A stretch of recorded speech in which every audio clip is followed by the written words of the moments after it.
Automatic जीत classes में एक बार फिर से आप सबका बहुत बहुत स्वागत है। हम लोग पार्लियामेंट का लेक्चर कंप्लीट कर रहे हैं। 2 लेक्चर्स आप पार्लियामेंट के देख चुके हैं और ये आपका लेक्चर नंबर 3 है पार्लियामेंट का। लास्ट लेक्चर में हमने बताया था कि जो लोकसभा में चुनाव होते हैं उनकी प्रक्रिया क्या है, राज्यसभा के चुनाव की प्रक्रिया आपने समझ ली, ठीक है। जो आपका प्रोसेस है राज्यसभा के मेंबर्स के इलेक्शन का प्रोसेस, जो नॉमिनेट होते हैं उनको कौन नॉमिनेट करता है, कैसे नॉमिनेट होते हैं, जो आपकी लोकसभा यानी आपका लोअर हाउस है उसमें जो लोग इलेक्ट हो रहे हैं उनका इलेक्शन का प्रोसेस क्या है, ये सारी चीज़ें हम लोगों ने लास्ट लेक्चर में कंप्लीट कर ली है। अब हम देखेंगे कि जो आपकी लोकसभा है, आपकी राज्यसभा है, आपका लोअर हाउस और अपर हाउस है, उनका टेन्योर, उनका जो ड्यूरेशन है हाउस का, जो उनका कार्यकाल होता है वो कितना होता है। तो हम शुरुआत करेंगे।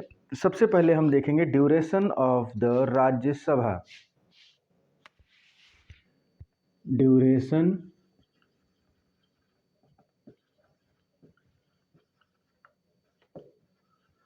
ऑफ राज्यसभा, ठीक है।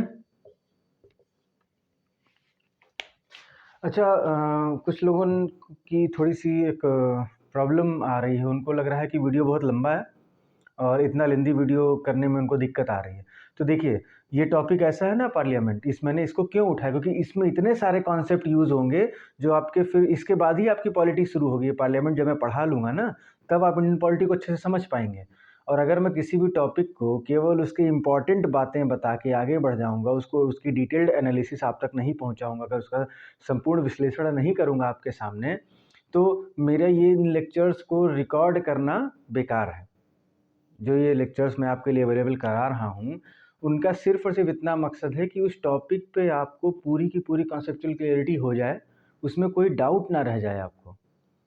अब अगर हम अभी थोड़ा-सा इसको, जो हम, ये मेरा प्लान है इसको 5 लेक्चर में या 6 लेक्चर में कंप्लीट करने का। इसको मैं अगर कुछ 1 घंटे के लेक्चर में पाँचों की जगह उसका इम्पोर्टेंट उठा के बना दूँ अगर, तो देखिए फिर वो बात वही हो जाएगी कि मेन चीज़ हम पढ़ा देंगे, फिर आप उसके बाद आप लक्ष्मीकांत पढ़िए, फिर आप अलग-अलग कोचिंग इंस्टीट्यूट के नोट्स पढ़िए, कोई डीडी बसु पढ़ेगा, कोई सुभाष कश्यप पढ़ेगा। तो जब इतने सारे सोर्सेज़ को ही फॉलो करना है, तो फिर हम यहाँ पे क्यों पढ़ा रहे हैं, ठीक है? तो मैं जो चीज़ पढ़ा दूँ उसके बाद आप किसी भी एक सोर्स से उठा के रिवाइज़ कर लेंगे ना, तो सिलेबस भी कंप्लीट है, समझ में भी पूरा कंप्लीट आ जाएगा और क्वेश्चंस भी एकदम ईज़िली सॉल्व होंगे। हाँ, लेकिन अगर जिस तरीके से मैं धीमे-धीमे पढ़ा रहा हूँ ऐसे, कोचिंग्स वैसे भी 1.5-2 साल लेती हैं कोर्स कंप्लीट करने में पूरा। तो अगर हम किसी एक सब्जेक्ट को हम 1 डेढ़ महीना दे देंगे, तो कम से कम वो चीज़ हमारी सॉलिड तो हो जाएगी। और रही बात रिवीज़न की, तो एग्ज़ाम आने दीजिए। अभी कुछ टाइम पहले हम जो ये पढ़ा रहे हैं, हम मुझे एक बार पूरा सिलेबस में, जो यूपीएससी का सिलेबस है, यूपीएससी और स्टेट पीसीएस का जो प्री प्लस मेंस पूरा कंप्लीट सिलेबस मेरा पढ़ाने का प्लान है। मेरा एक अपना एक प्लान तैयार है कि किस तरीके से मुझे लेके चलना है, कितने लेक्चर्स में क्या कंप्लीट करना है, कितना टाइम लगेगा। तो ये चीज़ जिनको मैं ऐसे पढ़ाता हूँ, जिनको मैं ऑनलाइन नहीं पढ़ाता हूँ, उनसे भी मेरा इस चीज़ पे डिस्कशन होता है कि आराम से पढ़ो, आपके एग्ज़ाम का जो टारगेट है उसको हिसाब से हमें पढ़ना है। हमें सिर्फ़ ये नहीं कि हमने उठा के पॉलिटी जो है इम्पोर्टेंट पढ़ लिया, कुछ थोड़े बहुत क्वेश्चंस लगा लिए, प्रैक्टिस सेट कर लिया, फिर उसके बाद बैठ के हम जो है ये सोचे कि मेरा पॉलिटी कंप्लीट हो गया है। अगर ये करेंगे तो सिलेक्शन तो नहीं होगा, कॉन्फिडेंस आपके अंदर चाहे कितना भी आ जाए। कॉन्फिडेंस आएगा जब हम प्रॉपर किसी चीज़ को टाइम दें। भाई बड़े-बड़े कोचिंग इंस्टीट्यूट यूपीएससी का सिलेबस कराने के लिए 15 से 20 महीने लेते हैं, तो भाई कुछ तो रीज़न होगा ना कि वो इतना टाइम लेते हैं। क्यों टाइम लेते हैं? क्योंकि वो आपको एक-एक डिटेल में चीज़ें पढ़ाते हैं और मेरी भी कोशिश वही है कि उनकी तरह मैं आपको एक चीज़ डिटेल में पढ़ाऊँ, अगर आप उस चीज़ को मेरे साथ पढ़ सकें तो, ठीक है? तो ख़ैर ज़्यादा टाइम इधर-उधर नहीं खर्च करते, वीडियो वैसे भी मेरी बहुत लंबी रहती हैं। अपने टॉपिक पे आते हैं। तो हमको देखना है ड्यूरेशन ऑफ राज्यसभा, राज्यसभा का कार्यकाल।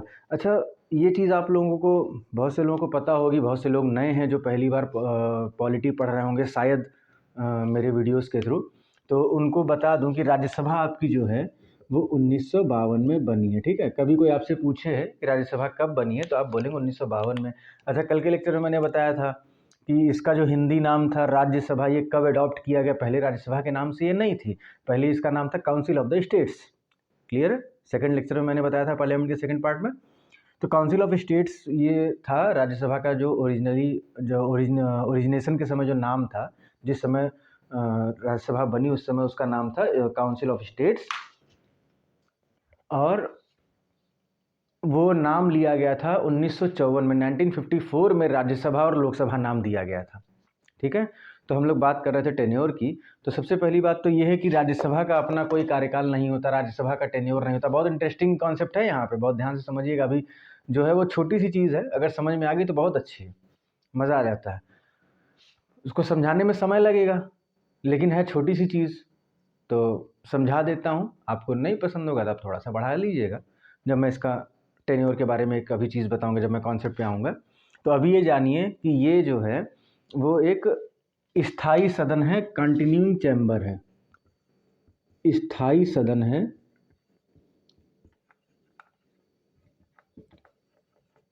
Continuing chamber.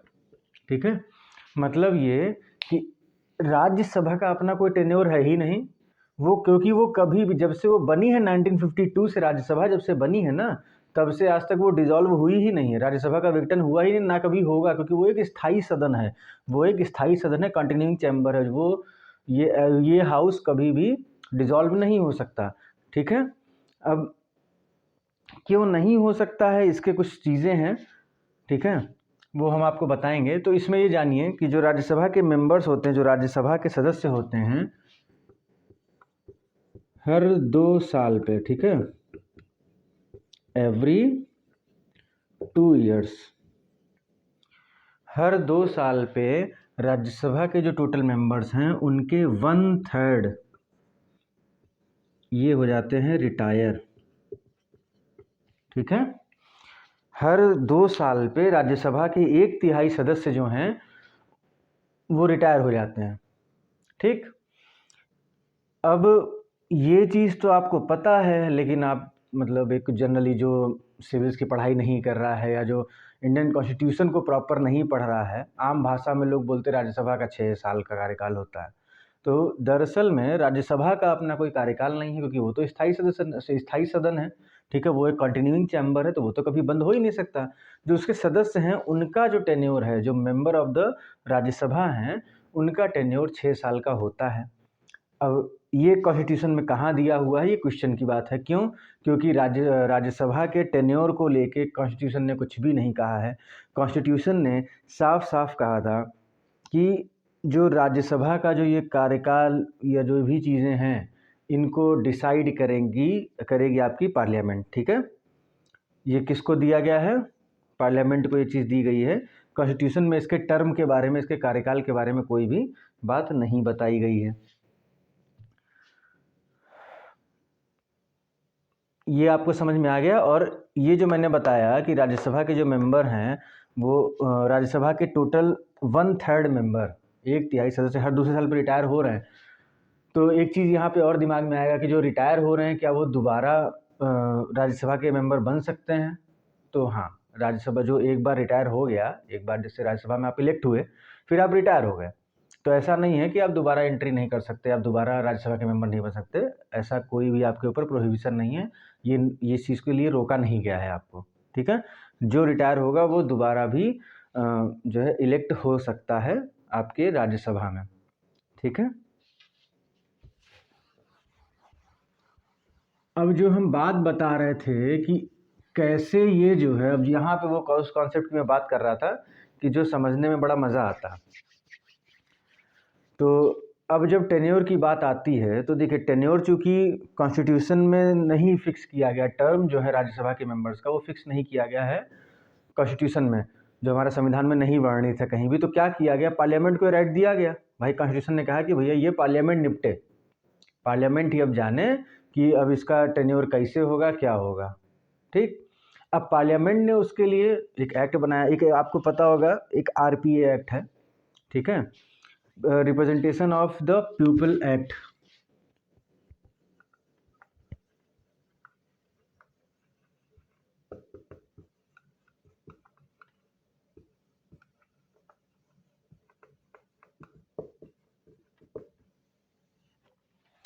Representation of the people act, इस एक्ट में कहा गया, जन प्रतिनिधित्व अधिनियम नाम सुना है ना आपने? ठीक है, जनप्रतिनिधित्व अधिनियम representation of the people act 1951, जनप्रतिनिधित्व अधिनियम 1951 में कहा गया कि जो राज्यसभा के मेंबर होंगे, जो राज्यसभा के मेंबर हैं, उनका टेन्योर होगा 6 ईयर्स। ठीक है, तो याद रखिएगा कॉन्स्टिट्यूशन में नहीं दिया गया है कि राज्यसभा के मेंबर्स का टेन्योर 6 ईयर्स होगा। कॉन्स्टिट्यूशन ने कहा कि भैया पार्लियामेंट बनाए लॉ। पार्लियामेंट ने क्या किया, representation of the people act में यानी जनप्रतिनिधित्व अधिनियम 1951 में क्या किया, कहा कि जो राज्यसभा के मेंबर्स हैं उनका टेन्योर 6 साल का होगा। सिंपल एंड सॉर्टेड बात है। अब ये यहाँ पे सोचने वाली बात है कि जब अगर सबका 6 साल है, अब जैसे हम ये कह रहे हैं कि भैया 240 लोग हैं राज्यसभा में, ठीक है, एक जनरली बात कर रहा हूँ, एग्जैक्ट आंकड़े की बात नहीं कर रहा हूँ, 240 लोग हैं राज्यसभा में। अब सबका जो टेन्योर है वो 6 ईयर्स का है। तो अब ये 1952 में 1952 में जब राज्यसभा बनी, 1952 में जब राज्यसभा बनी तो उस समय भाई टेन्योर तो सबका 6-6 साल था ना। तो जब 6 साल कंप्लीट हो गए यानी जब 1958 1958 की बारी आएगी तो ये 6 साल सबका कंप्लीट हो जाएगा और ये 244 एक साथ हो जाएंगे रिटायर। और जब 240 लोग एक साथ पूरे के पूरे राज्यसभा के मेंबर रिटायर हो जाएंगे तो राज्यसभा तो डिसॉल्व हो गई। लेकिन राज्यसभा क्या है, राज्यसभा तो एक कंटिन्यूइंग चैम्बर है, यानी कि एक स्थायी सदन है। तो ये संभव कैसे हुआ, तो इसी एक्ट में जो आपका अधिनियम है जनप्रतिनिधित्व अधिनियम 1951 representation of the people act 1951, इसी में ही एक प्रावधान है कि प्रेसिडेंट को कुछ पावर्स दी गई हैं इनके मेंबरशिप से रिलेटेड, मेंबरशिप के टेन्योर से रिलेटेड। तो प्रेसिडेंट को क्या पावर देता है ये एक्ट पावर देता है सबसे पहले कि to curtail the term of numbers chosen in first Rajya Sabha. ठीक है, मतलब जो पहली राज्यसभा 1952 में जो ये राज्यसभा बनी थी पहली बार, तो उसमें से कौन, जो वो कहा गया कि 2 साल पे 1/3 सदस्य रिटायर होंगे, जो 1/3 मेंबर जो उसके हर 2 साल पे रिटायर होने हैं। तो अब यहाँ से वो आप कॉन्सेप्ट आपका शुरू है, बहुत प्यारा कॉन्सेप्ट है, इसको अच्छे से समझ लेते हैं। अब प्रेसिडेंट को पावर दी गई कि भाई 1952 में बनी है आपकी राज्यसभा, ठीक है, इसमें इलेक्टेड मेंबर हैं 240। हम इसको एग्जांपल लेके चल रहे हैं, आपको समझाने में आसानी रहेगी। तो अब क्या है कि भाई हर 2 साल पे 1/3 लोगों को रिटायर होना है। यानी यहाँ पे क्या होगा कि जब हम 1954 यानी 1954 में आएंगे, कब आएंगे 1954 में, तो इसका 1/3 कितना होगा, इसका 1/3 होगा 80। यानी यहाँ पे 80 लोग जो होंगे क्या होंगे, रिटायर होंगे। अब भैया जब सबका कार्यकाल जो आपका टेन्योर है वो 6 साल का है, तो ये 80 लोग, ये 80 लोग रिटायर कैसे हो सकते हैं 2 ही साल पे, यही सबसे बड़ी प्रॉब्लम थी। तो पार्लियामेंट ने क्या किया, कहा कि भैया ये हम अपने ऊपर नहीं लेंगे, प्रेसिडेंट को कहा ऐसा आप इसको करिए। प्रेसिडेंट ने क्या डिसाइड किया, प्रेसिडेंट ने कहा कि हम एक लॉटरी निकालेंगे। ठीक है, एक लॉटरी निकलेगी जिसमें इन 240 मेंबर्स का नाम था। अब ये कहे कि 1954 में जब टेन्योर से रिटायरमेंट लेने की बारी आएगी, जब मेंबर की 1/3 मेंबर की, भाई प्रोविज़न तो यही है ना कि 1/3 मेंबर हर 2 साल पर रिटायर होंगे। अब अगर 240 मेंबर है तो हर 2 साल पे 80 लोगों को रिटायरमेंट लेनी होगी, इन 80 की जगह इलेक्शन होकर दूसरे 80 लोग आएंगे, ऐसे ही कंटिन्यू चलता रहता, राज्यसभा का भी डिसॉल्व होती ही नहीं है। तो क्या किया प्रेसिडेंट ने कहा कि हम लॉटरी निकालेंगे जिसमें इन 240 मेंबर्स के नाम होंगे। इस लॉटरी में जो 80 लोग सेलेक्ट हो गए उनको भैया रिटायरमेंट लेनी पड़ेगी, ये कहा प्रेसिडेंट ने। ठीक है, और इस सब के लिए प्रेसिडेंट ने जो इनका ये रिटायरमेंट का ऑर्डर और ये सारी चीज़ें थी, इसके लिए प्रेसिडेंट ने एक ऑर्डर पास किया था। ठीक है, उसका नाम था Rajya Sabha term of office of member, Rajya Sabha term of office of member, term of office of member order 1952। Rajya Sabha सदस्यों का कार्यकाल ऑर्डर 1952। इसमें इन्होंने, प्रेसिडेंट ने इस पूरे प्रोसेस को समझाया। ठीक है, इसको नोट कर लीजिएगा, तो हम आगे आपको बताते हैं। Rajya Sabha term of office of member order 1952, राष्ट्रपति ने एक आदेश जारी किया राज्यसभा के कार्यकाल से संबंधित 1952 में। तो उसमें ये प्रोसेस हमने देखा, इस प्रोसेस को हम आगे पढ़ते हैं कैसे कैसे चीज़ें होती चली गई। अब यहाँ पे ये कह रहा है कि 1952 में 240 लोग थे जिनके 1/3 हर दूसरे साल पे रिटायर होंगे, यानी कि 80 लोग हर 2 साल पे रिटायर हो रहे हैं। अब उन 80 लोगों का नाम कैसे निकाला गया? तो भैया एक लॉटरी निकाली गई, लॉटरी में 240 लोगों के नाम थे, तो लॉटरी में जब पहले 80 जो नाम आए उनको कहा गया कि आप दूसरे साल पे रिटायर होंगे, ठीक है। तो वो 80 लोग यहाँ से रिटायर हो गए। अभी केवल एक लिस्ट की बात कर रहा हूँ 80 लोगों की, अभी आगे पूरे 240 लोगों की लिस्ट में क्या क्या होता है वो बताता हूँ। तो अब यहाँ पे 80 लोग रिटायर हुए, तो यहाँ पे नए 80 क्या होंगे? इलेक्ट हो जाएंगे। 80 लोगों का चुनाव होगा दोबारा, 80 persons will be elected here, ठीक है, as a member of Rajya Sabha. Clear है? 1954 में अब यहाँ पे 80 लोग इलेक्ट हुए हैं, ध्यान से समझिएगा, और 80 लोग रिटायर हुए हैं। फिर अब 1954 के बाद जब हम आएंगे 1956 में, कहाँ आएंगे? 1956 में। तो उसी लॉटरी वाले कागज़ में हमने बताया कि जो पहले 80 नेम्स थे उस लिस्ट में, उन लोगों को दूसरे साल भी रिटायरमेंट लेना था, यानी 1952 में वो मेंबर बने थे और 1954 में उनको रिटायरमेंट लेना था।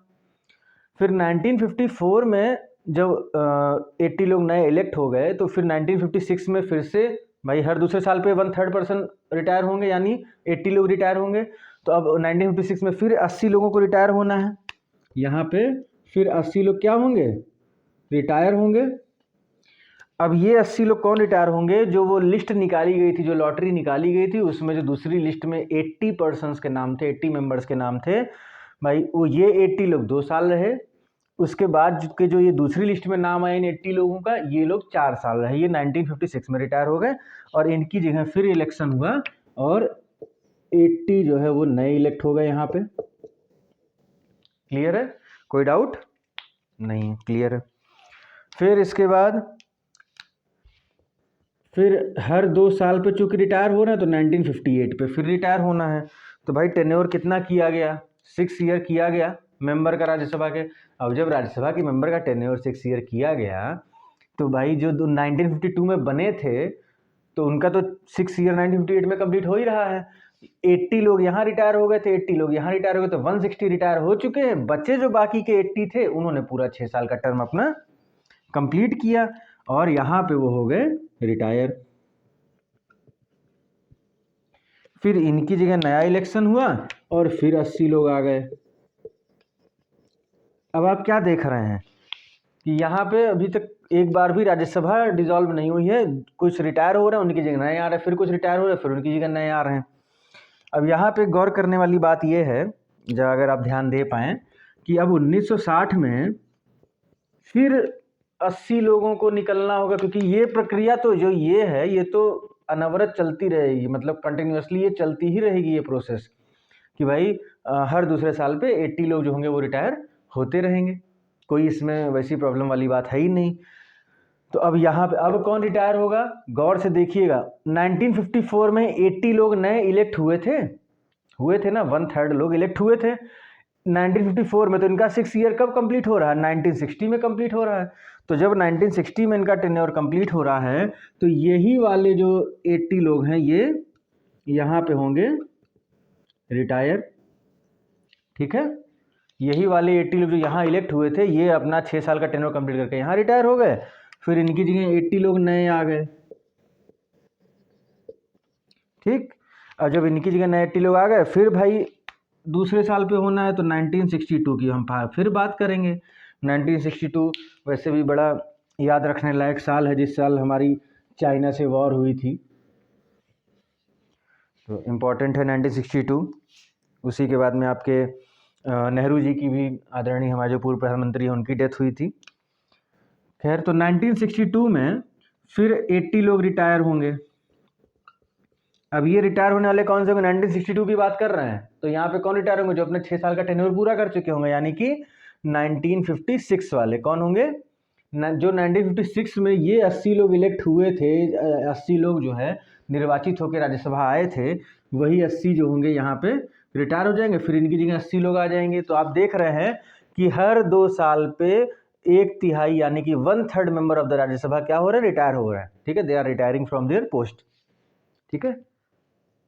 तो ये इस तरीके से आपको ये कॉन्सेप्ट समझ में आएगा कि क्यों राज्यसभा का जो है जो चुनाव हर 2 साल पे होता है और 1/3 मेंबर कैसे कैसे रिटायर होते हैं। क्योंकि ये क्वेश्चन जब मैं पढ़ता था तो मेरे दिमाग में भी आया कि सर जब सबको हर 2 साल पे अगर रिटायर होना है और सबको 6 साल का टर्म भी पूरा करना है तो शुरुआत से फिर कैसे हुआ, क्योंकि शुरुआत में जो 1952 में बने 240 मेंबर, अगर इन सबका 6 साल का टेन्योर कंप्लीट होगा तो फिर तो सब इकट्ठा, जैसे लोकसभा में 5 साल का टेन्योर कंप्लीट करके पूरी लोकसभा खत्म हो जाती है, ये तो फिर वही वाला हाल हो जाएगा कि 240 के 240 इकट्ठा चले जाएंगे। कब 1952 में तो 1958 में रिटायर हो जाएंगे सब, डिजॉल्व हो जाएगी राज्यसभा, दूसरी राज्यसभा फिर बनेगी। तो उन्होंने मुझे ये बात इस तरीके से समझाई थी, तो इसको आप लोग याद रखिएगा कि कैसे जो है 1952 में 240 लोग इलेक्ट हुए, फिर उसमें से 1/3 हर 2 साल पर रिटायर होते चले गए। ये 240 मैंने इसलिए समझाया क्योंकि ये आपको समझने में आसान है, 1/3 करने के लिए आसान होता है। बाकी मैं बताने को तो एग्जैक्ट नंबर के साथ भी बता सकता हूँ, लेकिन मेरा काम आपको कॉन्सेप्ट समझाना है, फैक्ट्स आपको रटने होंगे, फैक्ट्स आपको समझने होंगे। कोशिश करूँगा कि फैक्ट मेरे पढ़ाते में ही आपको समझ में आ जाए, आपको कोई दिक्कत ऐसी ना होने पाए। अब हम बात करते हैं लोकसभा के ड्यूरेशन की, ठीक है। अब हम किसका ड्यूरेशन देखेंगे, कार्यकाल देखेंगे किसका, लोकसभा का। अब जब हम लोकसभा का कार्यकाल देखते हैं तो ये भैया आपका कंटिन्यूइंग चैम्बर नहीं है, लोकसभा आपका जो है वो कंटिन्यूइंग चैम्बर नहीं है, यानी कि वो एक अस्थायी सदन है। क्या है, अस्थायी सदन है, ठीक है, not a continuing chamber.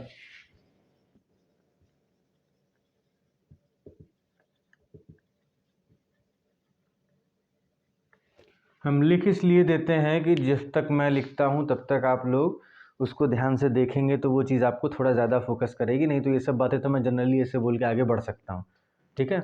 But ठीक है, हम लोग आगे देखते हैं। तो नॉर्मली लोकसभा का टर्म होता क्या है, तो लोकसभा का जो टर्म है, जो कार्यकाल है, वो होता है 5 ईयर्स। अब यहाँ पे एक चीज़ है, थोड़ा सा कॉन्सेप्ट ध्यान देना, हम लोग इतना पढ़ के आगे चले जाते हैं कि लोकसभा कार्यकाल भैया 5 साल का होता है। 5 साल का कार्यकाल कहाँ से होगा, जिस दिन चुनाव का रिजल्ट आएगा उस दिन से, या जिस दिन से वो सरकार बनेगी, मतलब सरकार तो जब चुनाव का जब रिजल्ट आ जाता है तो हम कहते हैं कि सरकार बन गई, या तब से हम जोड़ेंगे जब जो है क्या बोलते हैं अपने पार्लियामेंट में फाइनल जगह भैया ये मंत्री बन रहे हैं, ये प्रधानमंत्री हैं, जो एक फाइनल पहला होता है, या फिर जो पहली बैठक होती है हम उसको बोलेंगे। तो इस तरीके से अब ये हमें ये समझना होगा कि 5 साल हम कहाँ से काउंट करेंगे। भाई अगर 5 मई को चुनाव हो रहा है, 5 मई को चुनाव का रिजल्ट आ गया, तो क्या 5 साल बाद 5 मई को सरकार खत्म हो जाएगी, नई सरकार बनेगी, क्या उसका कार्यकाल वहाँ समाप्त हो जाएगा? नहीं, वहाँ नहीं समाप्त होगा। हम समझते हैं कहाँ समाप्त होगा, from the date of first meeting after the general elections. भाई देखिए, अब जैसे 2019 के चुनाव हुए, ठीक है, इनका रिजल्ट आया, एक पार्टी जीत गई, ठीक है, एक पार्टी यहाँ पे जीत गई। तो ये जो जनरल इलेक्शन होते हैं, ठीक है, जो ये आम चुनाव होते हैं लोकसभा के, इसके चुनाव के जीत के रिजल्ट आया, जीत हुई उसमें किसी पार्टी की, और जब जीत हो गई तो उसके बाद जब फर्स्ट मीटिंग होगी, जब लोकसभा की फर्स्ट मीटिंग जिस दिन होगी, हम इस दिन से काउंट करेंगे कि यहाँ से उसका टेन्योर कितना होगा, 5 ईयर्स का होगा, 5 साल का उसका टेन्योर, उसका कार्यकाल होगा, ठीक है। तो अब चूंकि ये 5 साल का कार्यकाल इसका होता है, ये इस तरीके से ऐसे ऐसे कंप्लीट करता है। अब इसमें ये है कि जो राष्ट्रपति है, आपका जो प्रेसिडेंट है, उसको अथॉरिटी होती है कि वो लोकसभा को डिसॉल्व कर सकता है उसका टर्म पूरा होने से पहले। उसका टर्म है 5 साल का, कार्यकाल लोकसभा का 5 साल का है। राष्ट्रपति को ये पावर होती है कि वो उसके कार्यकाल को 5 साल से पहले भी समाप्त कर सकता है, और अगर राष्ट्रपति उसको समाप्त कर देता है तो उसको कोर्ट में चैलेंज भी नहीं कर सकते हैं। क्लियर है, आगे बढ़ते हैं। क्या इसका कार्यकाल घटाया या बढ़ाया जा सकता है? तो इस चीज़ को ध्यान रखिएगा कि जो इसका कार्यकाल होता है उसको घटाया या बढ़ाया जा सकता है, ठीक है। लेकिन कब बढ़ाया, घटाया तो नहीं जा सकता, उसको बढ़ाया जा सकता है। तो उसको कब बढ़ाया जा सकता है, इसको हम देखते हैं। तो इमरजेंसी के, अगर कोई इमरजेंसी है, इमरजेंसी मतलब कि कोई आपातकाल है इंडिया में, कुछ सीवर प्रॉब्लम है, कुछ आपातकाल है, तो हम जो है इमरजेंसी के पीरियड में हम लोकसभा का जो टेन्योर है, जो कार्यकाल है, उसको बढ़ा सकते हैं। कितना बढ़ा सकते हैं ये भी एक सोचने वाली बात है, ठीक है।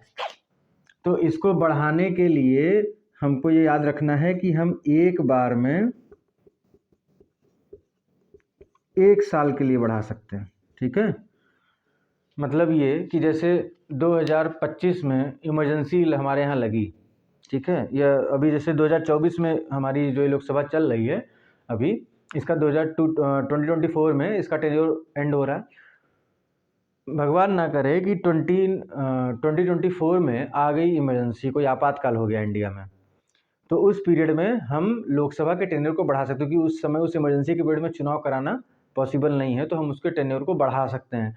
कितना बढ़ा सकते हैं, तो हम एक बार में 1 साल, ऐसा नहीं है कि हम इकट्ठा, जैसे 2024 में इमरजेंसी लगी हुई है और हमने क्या किया, हमने 3 साल के लिए लोकसभा, हमने कहा कि भैया इस बार की लोकसभा का टेन्योर जो है, जो कार्यकाल है, वो 5 साल ना होकर वो 8 साल का होगा, हमने 3 साल बढ़ा दिया।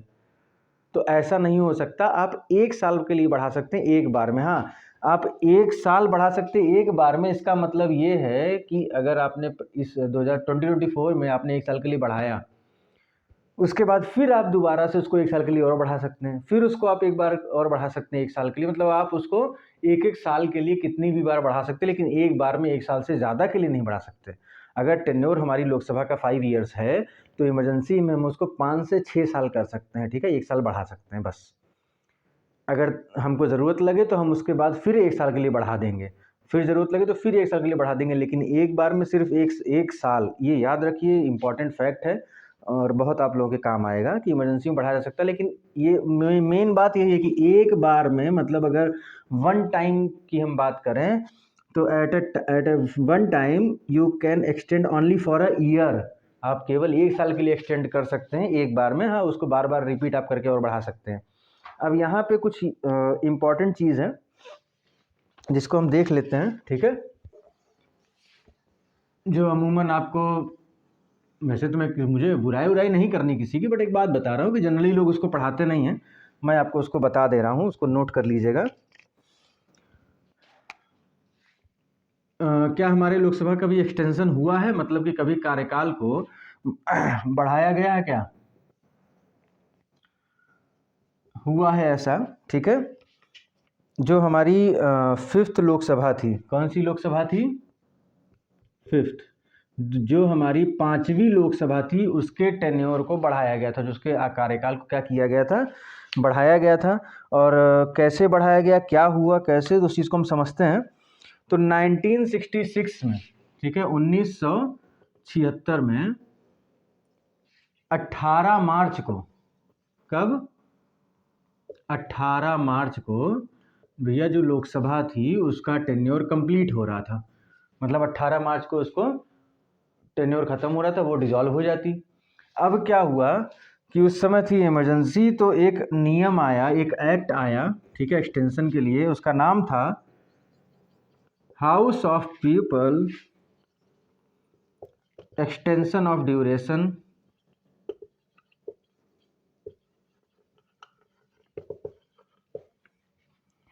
एक्ट 1976, ठीक है, house of people extension of duration act 1976।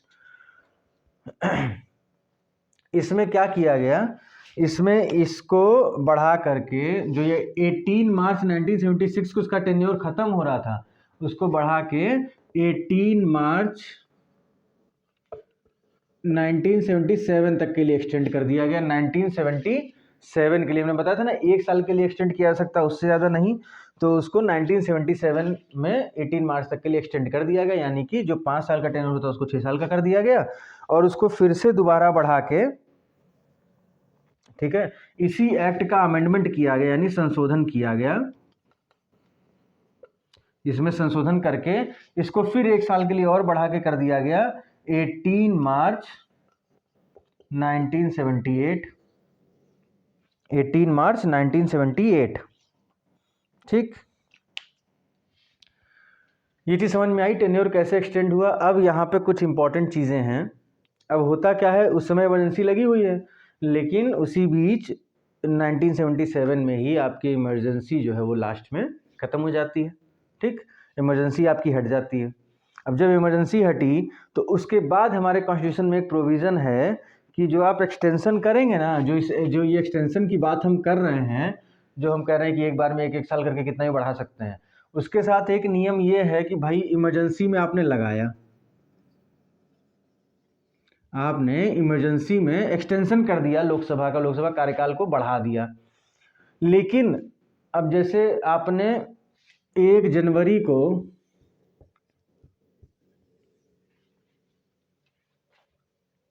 कार्यकाल आपने बढ़ा दिया, आपने एक्सटेंशन कर दिया 1 साल के लिए, इमरजेंसी उस समय चल रही है, और फरवरी में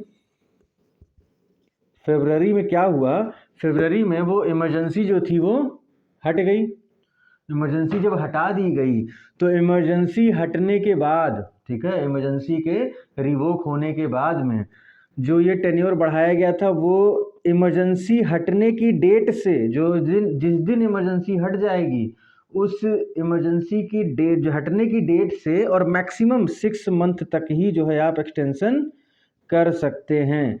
तो अगर आपने जनवरी में एक्सटेंशन कर दिया, 1 जनवरी 2024 को आपने एक्सटेंशन कर दिया, लोकसभा का कार्यकाल आपने बढ़ा दिया, बढ़ाया कितने टाइम के लिए बढ़ता है, 1 साल के लिए बढ़ता है। और कब बढ़ता है, जब इमरजेंसी लगी हो, आपातकाल लगा हो हमारे देश में। तो इमरजेंसी लगी हुई थी, आपातकाल लगा हुआ था, तो हमने 1 जनवरी 2024 को कार्यकाल 1 साल के लिए बढ़ाया। लेकिन हुआ क्या कि फरवरी में, जो आपका फरवरी होता है, फरवरी में आपका जो इमरजेंसी था वो हटा दिया गया। इमरजेंसी जब हट गई तो इमरजेंसी हटने के बाद मैक्सिमम से मैक्सिमम 6 महीने तक ही कार्यकाल, यानी कि जो आपका टेन्योर था उसका एक्सटेंशन कर सकते हैं। तो कब हटा है आपका, फरवरी में आपका जो है वो इमरजेंसी हटा, तो फरवरी आपका होता है 2nd मंथ, तो आप केवल 8th मंथ तक ही ड्यूरेशन को अपने एक्सटेंड कर सकते हैं, कार्यकाल को बढ़ा सकते हैं, उससे आगे नहीं। और 8वां मंथ होता है अगस्त। तो मतलब ये कि जो आपने ड्यूरेशन बढ़ाई थी, एक्सटेंड किया था, उसके कार्यकाल को बढ़ाया था, वो कब तक मैक्सिमम हो जाएगा, अगस्त तक के लिए। तो ये लाइन याद रखिएगा कि इमरजेंसी में एक्सटेंशन हो सकता है लोकसभा के ड्यूरेशन का, ठीक है, लोकसभा कार्यकाल इमरजेंसी में आपातकाल में बढ़ाया जा सकता है, लेकिन जिस दिन आपातकाल हटेगा, और हाँ, एक बार में 1 साल के लिए बढ़ाया जा सकता है, लेकिन जिस दिन आपातकाल हट जाएगा उसके बाद से अधिकतम 6 माह तक, मैक्सिमम 6 मंथ तक ही आपका जो ड्यूरेशन को एक्सटेंशन मिला था वो एग्जिस्ट करेगा, उसके बाद नहीं करेगा। उसके बाद जो आपकी लोकसभा है वो डिसॉल्व हो जाएगी। क्लियर है? एक प्यारा सा कॉन्सेप्ट था। ये एक्ट वगैरह एक बार देख लीजिएगा, क्योंकि प्री में ज़्यादा भले ना पूछे, लेकिन मेंस में आपको ये कोट करने के लिए बहुत हेल्पफुल है, बहुत आपको फ़ायदा करेगा। क्योंकि चीज़ें मेंस में जब हम कोई अच्छी चीज़ें कोट करते हैं ना, तो कहीं ना कहीं वो हमारे हाफ मार्क्स 1 मार्क्स वो गेन ही कराएगा, हमको एक्स्ट्रा मार्क्स दे के ही जाएगा। इसलिए जितना हो सके चीज़ों को अच्छे से डीप में जाके पढ़िए, किसी भी चीज़ को बहुत हवा में पढ़ के जाने की ज़रूरत नहीं है। अब हम बात करेंगे मेंबरशिप की। टेन्योर पे बात हो गई, अब हम बात करेंगे मेंबरशिप ऑफ पार्लियामेंट। मेंबरशिप की जब हम बात करते हैं तो सबसे पहली बात तो भाई देखिए, मेंबर अगर आपको बनना है, अगर आपको पार्लियामेंट का यानी हमारी संसद का सदस्य बनना है, तो सबसे पहले आपको होना चाहिए सिटीजन ऑफ इंडिया। ठीक है। अब देखिए, मैं जब पढ़ता था तो मेरे दिमाग में ये क्वेश्चन आया था और मैंने कई लोगों से चर्चा की थी, तब जाके मेरी ये पॉइंट मेरा क्लियर हुआ था कि जब हम बात करते हैं सिटीजन ऑफ इंडिया, तो सिटीजन हमारे यहाँ 2 तरीके से होते हैं। ठीक है, सिटीजन जो है हमारे यहाँ वो 2 तरीके से होते हैं।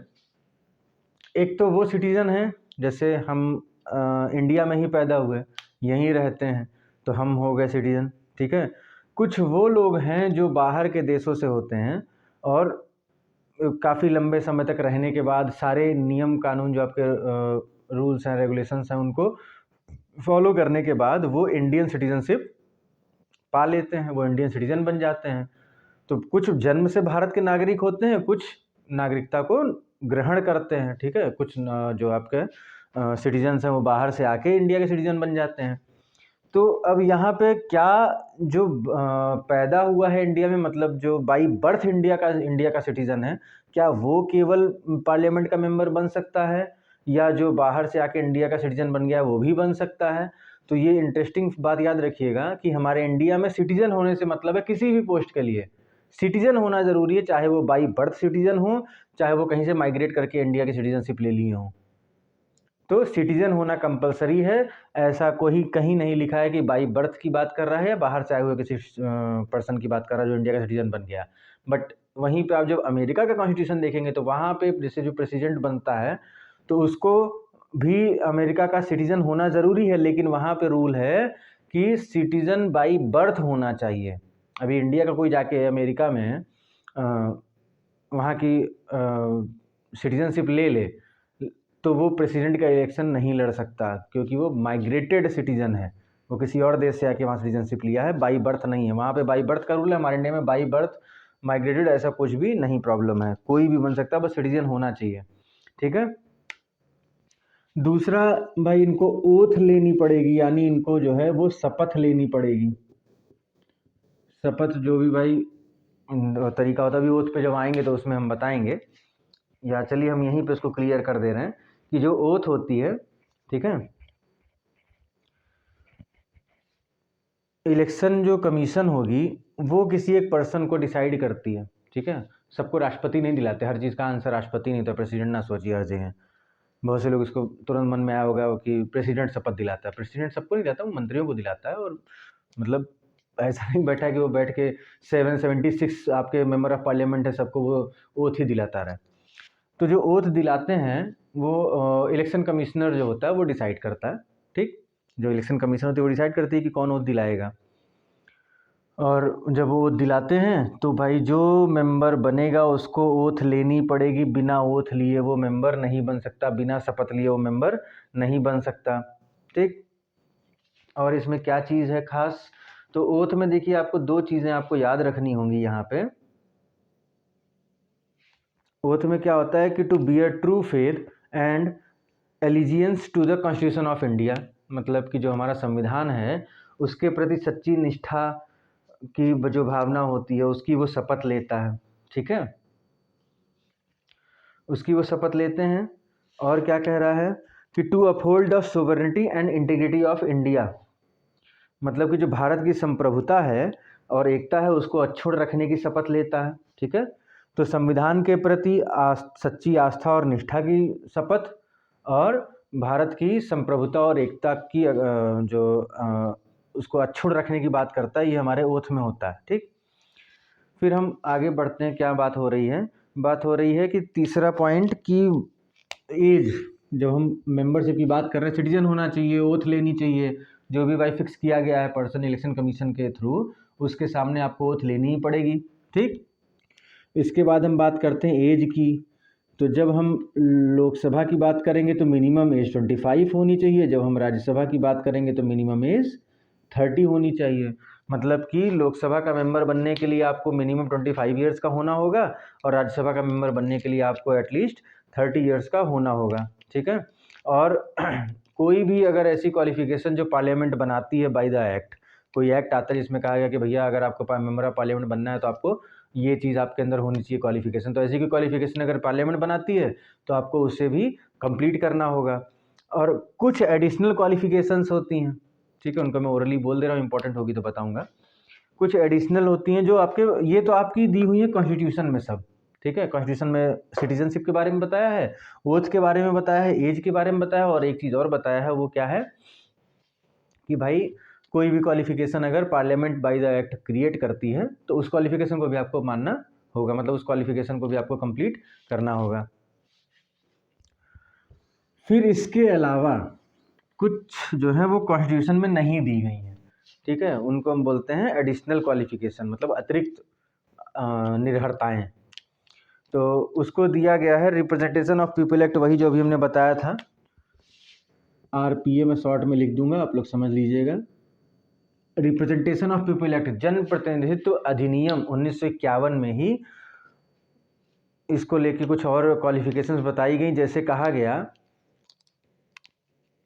कि must be registered as a elector for a parliamentary constituency, ठीक। लेकिन उसको फिर 2003 में हटा दिया गया। मतलब ये कहा गया कि आप अगर मेरठ से चुनाव लड़ रहे हैं, ठीक है, तो आपको मेरठ का इलेक्टर यानी कि वोटर भी होना ज़रूरी है। कोई बाहर से आके आप वहाँ पे इलेक्शन नहीं लड़ सकते, ठीक है। बट इसको 2003 में अबॉलिश कर दिया गया। इसको कब अबॉलिश किया गया? 2003 में, मतलब 2003 में इसको निरसित कर दिया गया, हटा दिया गया कि भाई आपने बहुत पॉपुलर है, देखिए भाई राहुल गांधी कहाँ के हैं और जाके केरल के वायनाड से चुनाव लड़ते हैं, ठीक है। नरेंद्र मोदी जी गुजरात से आके यूपी के बनारस में चुनाव लड़ते हैं। तो क्या वो बनारस के वोटर थे? नहीं थे, लेकिन हो गया ना। तो उसी तरीके से चीज़ें रहती हैं, इसको समझे रहिएगा कि पहले ऐसा था कि जो जहाँ का वोटर है वो वहीं से चुनाव लड़ सकता है, बाहर से नहीं कहीं से। लेकिन ये 2003 में इसको एबॉलिश कर दिया गया, हटा दिया गया, ठीक है।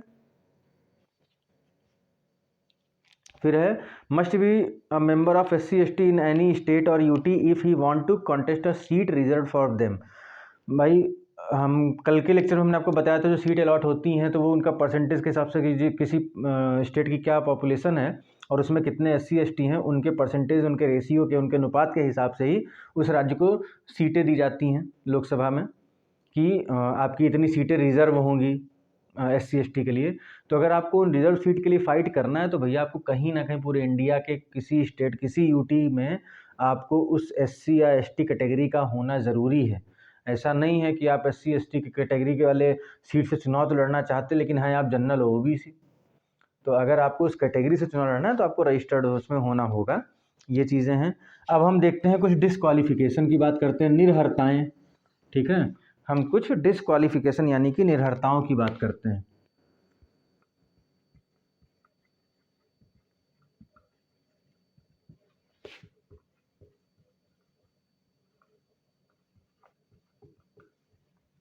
डिस्क्वालिफिकेशन की बात करते हैं तो भाई देखिए, पहली चीज़ तो हमारे कॉन्स्टिट्यूशन में क्या क्या दी गई हैं कि hold any office of profit under union और स्टेट गवर्नमेंट। भाई अगर किसी स्टेट या यूनियन गवर्नमेंट के अंडर में लाभ के पद पे अगर आप हैं तो आपको डिस्क्वालीफाई कर दिया जाएगा। हाँ, इसमें देखिए जो मंत्री है वो लाभ के पद पे नहीं आता, मंत्री को लाभ के पद में नहीं माना जाता। और अगर जो है कोई ऐसा ऑफिस ऑफ प्रॉफिट है या कोई ऐसा पद है जिसको पार्लियामेंट ने डिक्लेयर कर दिया है कि ये लाभ के पद में नहीं आता है, ठीक है। अगर कोई ऐसा पद है, ऐसा कोई ऑफिस है जिसको ऑलरेडी पार्लियामेंट ने डिक्लेयर कर दिया कि ये ऑफिस ऑफ प्रॉफिट में नहीं आता, तो वो क्या होगा? तो उस पोस्ट पे अगर कोई होता है, उस ऑफिस पे अगर कोई होता है तो उसको हम ऑफिस ऑफ प्रॉफिट में काउंट करके उसको डिस्क्वालीफाई नहीं कर सकते, ठीक। फिर he is unsound mind and stands to declared by a court. मतलब कि जो वो अनसाउंड माइंड का होना चाहिए, मतलब मानसिक रूप से जो विकसित नहीं होते हैं ऐसा होना चाहिए। और वो कोर्ट से भी मतलब उसका हो कि हाँ वो एक्चुअल में अनसाउंड माइंड है, ऐसा नहीं कि किसी ने कह दिया और मान लिया गया, उसका कोई प्रूफ होना चाहिए। फिर उसका कहता है if he is an undischarged solvent, यानी कि वो एक घोषित दिवालिया हो। अगर वो एक घोषित दिवालिया है तो उसको डिस्क्वालीफाई कर दिया जाएगा। फिर है if he is not the citizen of India और has voluntary acquired the citizenship of a foreign state और is under any acknowledgement of allegiance to a foreign state. मतलब यहाँ पे क्या कह रहा है कि अगर आप भारत के नागरिक ही नहीं हो, ठीक, या अगर आप भारत के नागरिक थे, आपने वो ले लिया सिटीजनशिप किसी और देश की ले ली, वो भी वॉलंटरी, मतलब कि अपने स्वेच्छा से आपने किसी और देश की नागरिकता ले ली, ठीक है, तो आपको भाई डिस्क्वालीफाई कर दिया जाएगा। हाँ, अगर कोई देश ज़बरदस्ती आपको मारने का, मतलब आपके गले पे ऐसे रख के तलवार कह रहा है कि भैया अब आपको हम हमारी नागरिकता लो, आप मजबूरी में ले रहे हैं, किसी दबाव में नागरिकता ले रहे हैं, ठीक है, तो वहाँ पे नहीं। लेकिन अगर आप अपनी स्वेच्छा से नागरिकता ले लेते हैं, ठीक है, अगर आप वॉलंटरी एक्सेप्ट कर लेते हैं तो आपको डिस्क्वालीफाई कर दिया जाएगा। या अगर आप किसी और देश के प्रति जो है निष्ठावान रहते हैं, ठीक है, तो भी आपको डिस्क्वालीफाई कर दिया जाएगा। और क्या पॉइंट है कि इफ़ ही इज सो को disqualified under any law made by parliament. और भाई अगर पार्लियामेंट कोई लॉ बनाती है कि फला फला चीज़ के अंदर कोई आएगा तो उसको हम क्या करेंगे, डिस्क्वालीफाई कर देंगे। तो पार्लियामेंट ने लॉ बना दी तो वो भी माना जाएगा, ये हमारे कॉन्स्टिट्यूशन में दिया है। अब चूंकि पार्लियामेंट को ये पावर है कि पार्लियामेंट इस पर लॉ बनाएगी, तो देखिए सीधी सी बात है, पार्लियामेंट को जहाँ मौका मिला उसने लॉ जरूर बनाया, उसने छोड़ा कहीं नहीं, वो ढूंढती थी हमको लॉ बनाना है। तो लॉ बनाना है तो भाई आगे देख लेते हैं। तो some additional in the representation of people act 1951, जन प्रतिनिधित्व अधिनियम 1951 फिर से आएगा। उसमें क्या होगा, कई सारी चीज़ें ऐड की जाएंगी। अब क्या क्या चीज़ें ऐड की गई हैं आरपीए एक्ट 1951 के थ्रू, इसमें इसके डिस्क्वालिफिकेशन में, इसके निर्भरता में। तो पहला है, must not have been found guilty to certain election offences और corrupt practices in the election. तो भाई चुनाव में अगर कोई वो करप्ट गतिविधि में संलिप्त पाया जाता है तो उसको डिस्क्वालीफाई कर दिया जाएगा। और क्या कह रहा है कि किसी भी क्रिमिनल केस में उसको 2 साल या उससे ज़्यादा की, मतलब किसी भी केस में उसको 2 साल या उससे ज़्यादा की सज़ा नहीं होनी चाहिए। He must not have been convicted for any offence resulting in imprisonment for 2 or more years, but the detention of a person under a preventive detention law is not a disqualification। अगर भाई preventive detention law के through किसी को अगर रोका गया है, बांधा गया है या बंद किया गया है, उसको डिटेन किया गया, ये हम आपको बताएंगे जब हम आर्टिकल 32 और आर्टिकल 226 बताएंगे तो उसमें हम इस चीज़ को एक्सप्लेन करेंगे, प्रिवेंटिव डिटेंशन क्या होता है, डिटेंशन क्या होता है। तो अगर किसी को बंदी बनाया गया है जो आपका प्रिवेंटिव डिटेंशन लॉ है उसके तहत, ठीक है, तो उस कानून के तहत अगर किसी को बंदी बनाएगा तो उसको उस 2 साल में काउंट हम नहीं करेंगे, ठीक है। उसको हम डिस्क्वालीफाई नहीं करेंगे कि भाई वो प्रिवेंटिव डिटेंशन में था तो हम उसको डिस्क्वालीफाई नहीं कर सकते, इस चीज़ को याद रखिएगा। उसको कहते हैं प्रतिबंधात्मक निषेध, ठीक है। प्रतिबंधात्मक निषेध कानून के अंतर्गत अगर किसी को किया गया है तो उसको हम डिस्क्वालीफाई नहीं करेंगे। He must not have failed to lodge an account of his election expenses within the time. भैया जो उसके चुनाव के खर्च है उनको अपने समय सीमा के अंदर, जो समय सीमा निर्धारित की जाती है उसके अंदर अगर अपने चुनाव खर्च को नहीं दिखा पाएगा तो उसको डिस्क्वालीफाई किया जाएगा। और अगर ही must not have any interest in government contracts, works और सर्विसेज। अगर भाई सरकारी ठेकों में और काम में, सेवा में अगर उसका मन नहीं लगेगा तो भी हम डिस्क्वालीफाई कर देंगे, ठीक है। तो ऐसे बहुत सारी चीज़ें हैं, हम उसको देखते रहेंगे धीरे धीरे। डिस्क्वालिफिकेशन को लेके एक चीज़ याद रखिएगा, जब हम डिस्क्वालिफिकेशन देखते हैं तो कौन डिस्क्वालीफाई करता है इस चीज़ को भी देखना ज़रूरी है, ठीक है। कौन डिस्क्वालीफाई करता है इस चीज़ को भी देखना ज़रूरी होता है। तो देखिए डिस्क्वालिफिकेशन के लिए फाइनल डिसीजन होगा प्रेसिडेंट का। फाइनल डिसीजन किसका होगा, प्रेसिडेंट का। ये क्वेश्चन पूछा जाता है कि किसी मेंबर को अगर डिस्क्वालीफाई करना है तो फाइनल डिसीजन होगा प्रेसिडेंट का। और प्रेसिडेंट जो है वो ओपिनियन लेगा इलेक्शन कमीशन से। किससे लेगा, ओपिनियन लेगा ये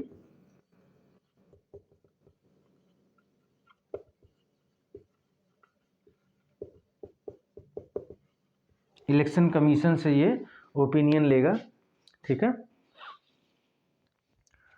यहाँ तो डिस्क्वालिफिकेशन में चीज़ें क्लियर हुई। अब एक डिस्क्वालिफिकेशन और है जिसको हम बोलते हैं दल बदल कानून, एंटी डिफेक्शन लॉ, ठीक है। डिस्क्वालिफिकेशन अंडर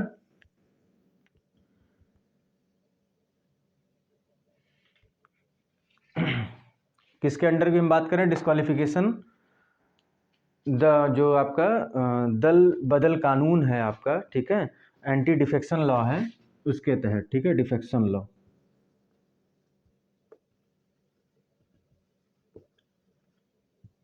दल बदल कानून समझाते हैं क्या है ये इतना जानिए कि ये किस में है, 10th शेड्यूल में है। किस में है, हाँ 10th शेड्यूल, 10वीं अनुसूची में आपका जो है वो एंटी डिफेक्शन लॉ दिया गया है, दल बदल कानून दिया गया है।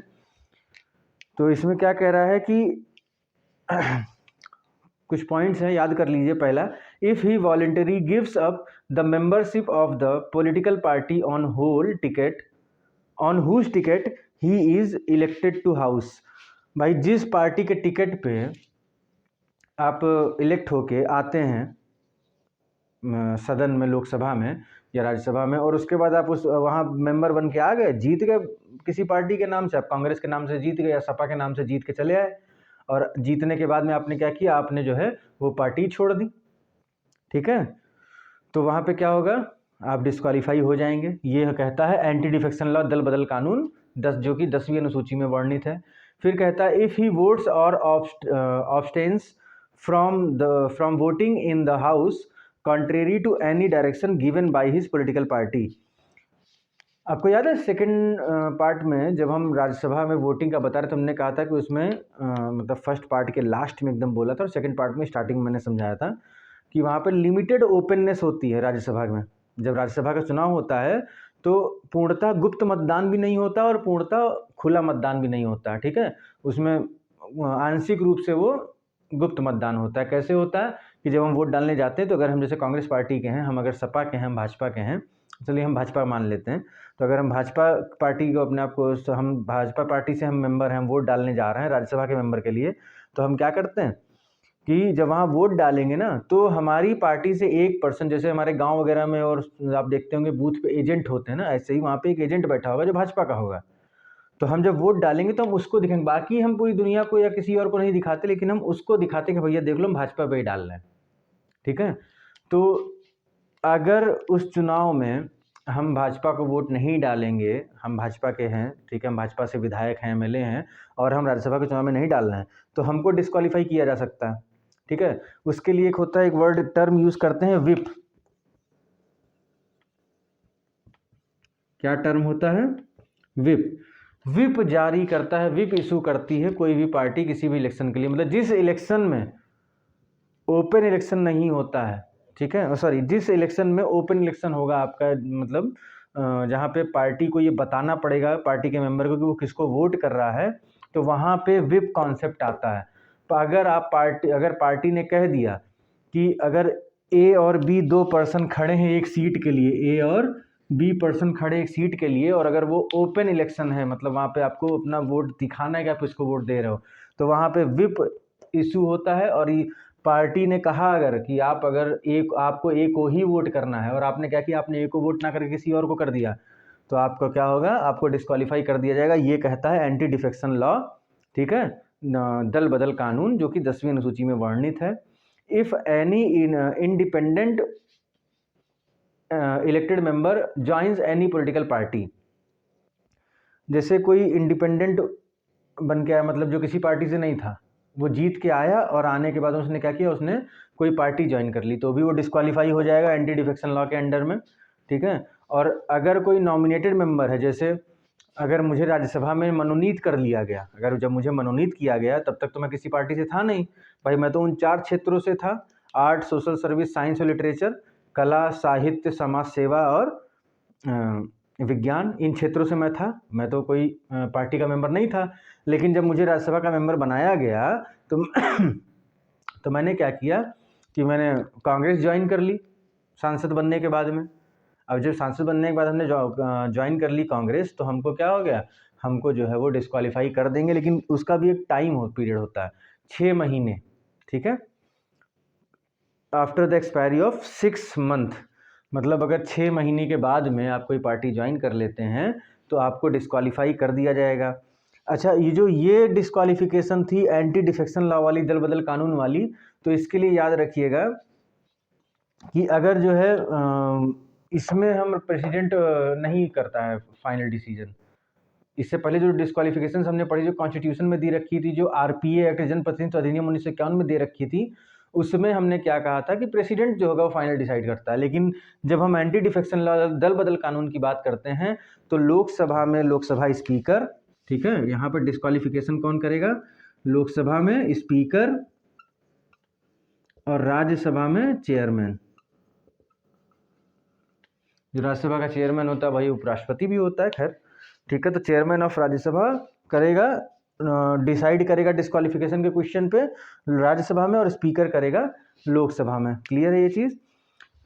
और 1992 में इस चीज़ को लेके 1992 में 1999 में सुप्रीम कोर्ट ने कहा था कि भैया ये जो है वो जुडिशियल रिव्यू के अंदर आएगा। किस में आएगा,